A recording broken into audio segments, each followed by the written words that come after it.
everyone, welcome back to my YouTube channel and blog. Today's card was completely inspired by this Ranger embossing powder that I just discovered. I don't usually use black embossing powder. I like to use VersaFine Onyx Black ink and clear embossing powder for that effect. But this one is just so sparkly and fun. It has red, blue, and green, all kinds of colors of glitter flecks in it, which does make it a bit rougher texture than embossing powder without glitter in it. But I haven't experienced any fallout, so the flecks seem to stay intact after heated. Which is good because I am really a mess with glitter. I get it everywhere, so I usually just stay away from it. I started off with a dark blue piece of cardstock from Paper Tray ink. I hadn't tried the embossing powder, and since I'm going for a space theme, I thought it would be best to have a darker color in case the embossing powder showed through in some areas, or the paper showed through in some areas. But this stuff has some good coverage, and you can probably use any color you have laying around. I'm smushing my Versamark ink pad directly onto the cardstock, and then using a coffee filter to catch the powder, sprinkling it onto the paper, and using my heat gun to melt it. It's always fascinating to watch embossing powder melt. I don't think I'll ever get tired of it. I repeat the process on the small section of the other end to get a full coverage. This embossing powder layers very nicely, so it didn't matter if I overlapped it while doing the last section. I'm going to set that panel aside to cool. I'm using my very dirty Tim Holtz stamp platform. I found this push liquid dispenser at the dollar store, surprisingly.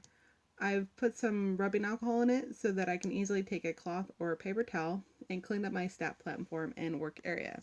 It's very handy. It's similar to the Brutus Monroe Squeaky Clean dispenser. I've linked to that one and found one on Amazon and Simon Says Stamp. But check out your dollar store. I believe I found this one in the makeup area. I'm using my Lawn Fawn Out of This World stamp set. I've stamped more images than I'm actually going to use in the end, but I wasn't sure of the exact layout of this card. I'm white and heat embossing the stamps onto Nina Solar White cardstock, and I'm going to be using my Prismacolor pencils to color in the images. I'm using the stamp platform so that I can stamp all the images at once, and because Versamark ink is a clear ink and can be hard to see if you have gotten a full coverage on your stamps. Also, I'm treating the paper with the embossing buddy, which is like a little sack pillow that is filled with powder. It helps the embossing powder from sticking to places you don't want because of static electricity. It really does make a difference, and it gives a more clean look. Now, if I made this card again, I don't think I would heat emboss, but rather stamp in black ink, and then use my Prismacolors. The embossing powder makes the lines and details of the stamps very thick, and is a little harder to get the pencil color down without coloring over the embossing powder. But I went with it and made it work. If you've been following along with me at my blog, you've probably seen me link to this pencil case a few times. I found this on Amazon and I love it. Look at the shine though. It's so hard to film and take pictures of, but it's gorgeous. This one is a laser leather designed in silver, but they also sell others that have the traditional leather look in various colors. There's also a case that is smaller profile. I have a smaller version of that one for the watercolor pencils and other pens that I use. I've linked to all three designs down below, and there are picture links on my blog. I don't have a list of Prismacolor pencils that I'm using. There were so many, and a lot of the colors were for images that I didn't utilize for this card. But just use the colors you have. You can also look up pictures of the solar system for a more accurate coloring. There are so many options with this stamp set, and I've even seen kids using this one for school projects, which is pretty cool. The makeup brush I'm using to sweep away any wax flakes or eraser dust is just a dome brush for makeup that I hadn't used yet, and thought it may work great for this. If I use my hand to sweep away, I usually get smudges of color all over. I love how easy dyes make it to cut out the image, but they are so expensive, and right now I'd rather have more stamps. So I've basically committed myself to fussy cutting out a lot of stamp images, which for the most part is okay. When you have simple images, but the more intricate ones, I probably wouldn't even try to mess with cutting them out. Eventually, though, I will get the dies since this took a very long time. Though on camera, it's a matter of seconds. I used a Lawn Fawn dot rectangle die to cut out the embossed panel that we did earlier, then used Simon Says Stamp stitched rectangle die to cut out this light blue cardstock from Paper Tray ink. I'm using the small star stamps that is included in the Lawn Fawn Out of This World stamp set to make my own pattern paper that the sparkle black embossing panel will layer over. Lawn Fawn always does a great job of including small add-on images. I'm using a Gina K ink in the color Blue Raspberry to stamp the stars and create a tone-on-tone pattern.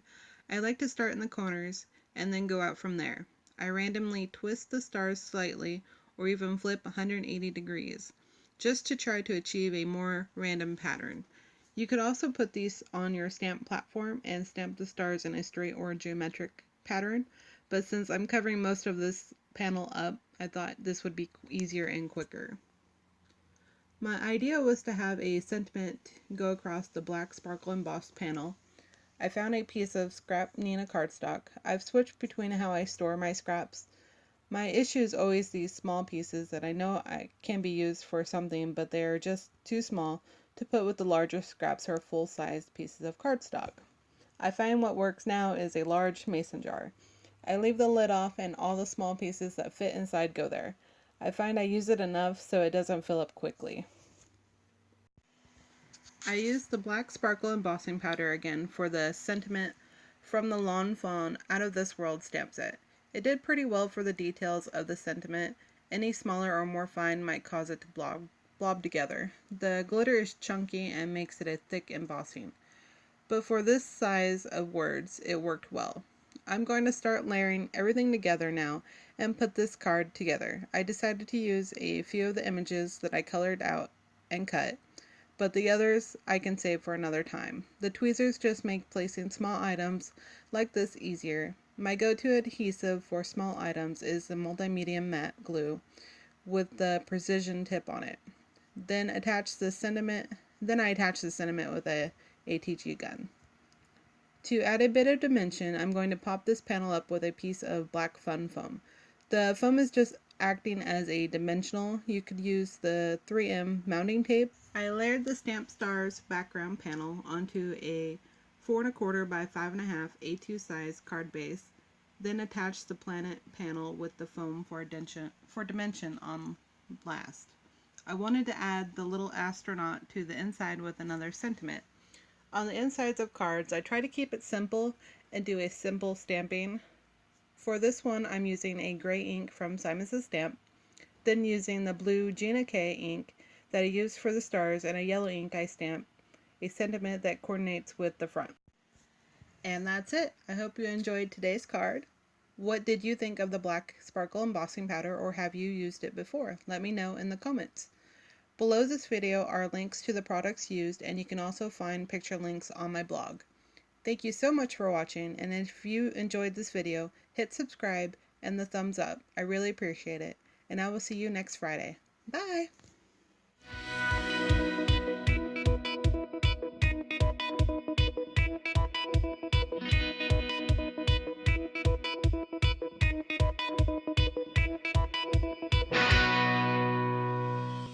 Meh, meh.